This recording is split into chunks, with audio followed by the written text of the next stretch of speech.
If there was ever a JRPG that was the textbook definition of a slow burn, it would be The Legend of Heroes Trails from Zero.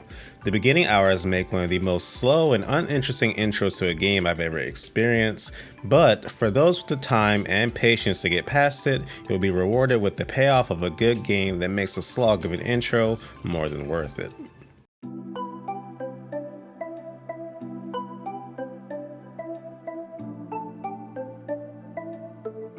You start the game with main character Lloyd returning to his home city of Crossbell, with dreams of following the footsteps of his older brother and joining the police.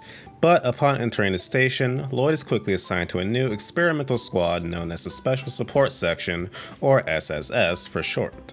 Lloyd and the other members of the SSS make up the main group of characters that you'll be following over the course of the game, and their contrasting personalities and motivations come together to make themselves stronger as a whole. The police don't have the best reputation in the city of Crossbell at the beginning of the game, and it's nice to see this attitude change with the actions the SSS take over the course of the game. And while Lloyd's group is who you'll mainly be following, Trails from Zero is full of different colorful characters who you'll constantly be introduced to, many who further the world building the game is constantly expanding upon. Possibly the biggest achievement the game achieves, however, is making the city of Crossbell itself feel like an active character. There is many dynamics to the politics that govern the city, from on a surface level to the underground, and by the time the credits roll, you may end up loving the city as much as many of the characters themselves do. Like I said in the beginning though, because of just how dead set Trails from Zero is on creating an expansive world, the beginning hours suffer as a result. I've always been an advocate of defending long strands of text-heavy sequences in JRPGs, but you gotta make it interesting to keep the player's interests, with intrigue, planting seeds for future reveals, or interesting set pieces. And that's not to say Trails from Zero doesn't try. Most of what you're presented with in the opening hours of the game sadly just isn't that interesting. But the information presented to you is sadly a necessary evil for both returning and new Trails fans. If you didn't know, Trails from Zero is part of the larger Trails series, with it being sandwiched in the middle of the Trails in the Sky trilogy and the 4 games in the Trails of Cold Steel series, in terms of when it was developed. Characters from Trails in the Sky will appear, and while it isn't 100% necessary to play the Sky trilogy before you play Trails from Zero, certain things won't hit you as hard. The main reason I bring all this up now is to illustrate the point that this universe that Trails from Zero is set in already has a lot going on in it, from established nations to organizations to dramatic history-altering events that have already happened. And Trails from Zero has to summarize a lot of this for new players while also shining a light on the city of Crossbell and its inhabitants. So you'll be bombarded with terminology, people, and names of locations throughout the opening hours that have a good chance of going over your head at best and putting you to sleep at worst.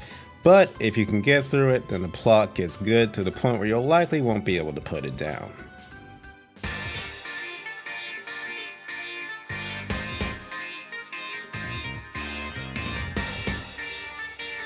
I can summarize the battles in Trails from Zero the same way I can for pretty much every Trails entry.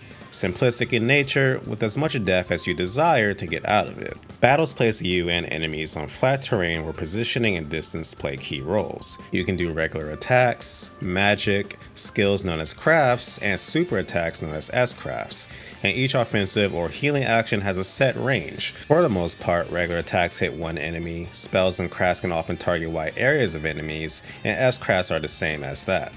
So if only one enemy is in range, it may be smart to just go up and smack them, while if 2 or even 3 enemies are lined up for you, it's more effective to do a big damaging attack on all of them at once that may take a lot of EP or CP, which are the MP and skill points of the game respectively. Random battles are one thing, but positioning plays a much more significant role in boss battles, as grouping your characters together can prove disastrous, or multiple bosses may need to be corralled to take them out as quickly as possible. Or maybe you just want to get out of harm's way, since attacks also have a finite range across the battlefield. Throughout battles, if you look at the turn order on the left, you'll often see bonuses that affect whichever combatant is lucky enough to land on it. These can range from a guaranteed critical hit, to an instant and free spell cast, or even team attacks. You can just let the luck of the draw decide who gets what bonus, but delaying enemy turns via skills, or using a mechanic known as S-breaking to jump to the front of the turn order to use an S-craft immediately are ways to directly influence the tide of battle in your favor, if you so wish. The big system at play in Trails from Zero is the Quartz system, and this is how you personalize your party to your own taste. Each character has orbment slots that Quartz can be put into to give them stat bonuses, bonus effects, and new spells in battle. So if you want someone to be tankier, you can load them up with HP and defense Quartz. Or if you want a character to specialize in healing, you can give them a combination of healing Quartz and Quartz that cuts down on cast time. And these are more simple examples I'm listing. You can make some insanely powerful builds for your characters if you set your mind to it and find the right Quartz for it.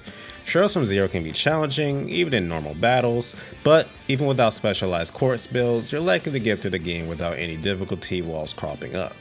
Going back to my original statement that the battle system has as much depth as you personally want out of it.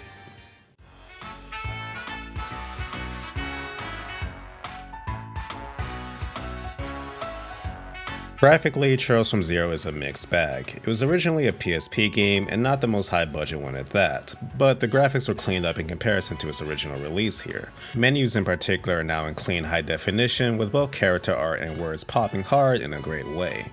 Backgrounds and models are also touched up compared to the original release, but since they weren't much to write home about in the first place, they're not going to wow you in 2022. Character models in particular I find just ugly, but I've never been a fan of them. They're like a weird in-between of chibi sprites and 3D models, and sometimes take me out of otherwise awesome set pieces. But once again, that could just be a personal thing with myself. If they look good to you, then awesome. I don't have too much to say about the soundtrack of the game other than the fact that it's pretty good. Most themes fit the scenarios they play in, and the actual range of genres of tracks that play throughout the game may surprise you. From your typical tranquil town themes, to upbeat battle music, to even heavy metal. None of the music in the game blew me away, but it did its job, and that's more than enough for me. If hearing about the painful opening hours of Trails from Zero hasn't deterred you from wanting to give it a try, then I highly recommend it. Many that play Zero and its sequel on the PSP/Vita consider them the highest point of the Trails series, and you should give it a chance to see if you agree. And if you want more JRPG content, check out my review of Soul Hackers 2, where I go over why it's an experimental but solid entry in the Shin Megami Tensei series that's worth your time. Thanks for watching guys, I'll see you next time.